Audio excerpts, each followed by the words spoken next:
Can you see this woman? There she is. There she is laying in the ditch on the side of the freeway. How did she get there, you ask? She got there doing a good deed.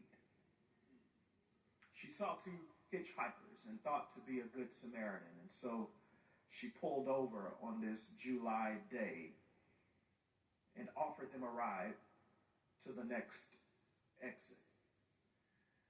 When unbeknownst to her, their plans were less than noble, and they arrested her, took command of the car, pulled over, beat her, taped her wrists together, her feet together, and covered her mouth with duct tape, and discarded her on the side of the road. She was frustrated that God would let her attempt to do good be returned by evil. So she tried to mouth out words of frustration to God.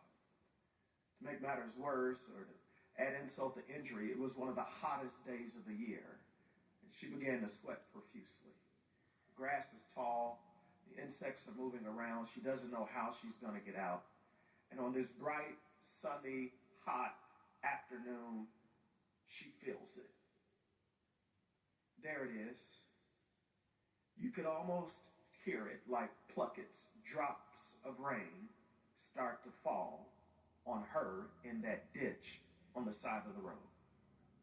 1 drop, 2, 5, 10, until it felt like the heavens were crying with her, cascading upon her body, rain. And she felt like God had again added insult to her injury.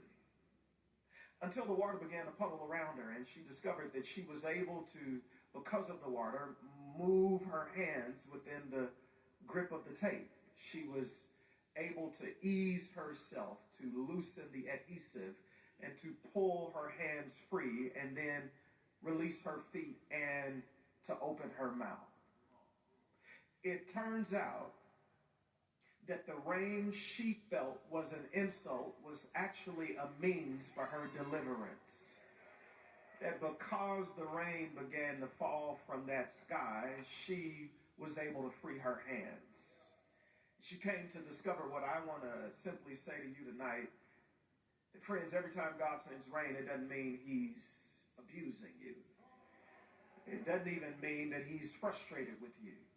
But sometimes the dark clouds in your life are the means of deliverance that God intends to set you free.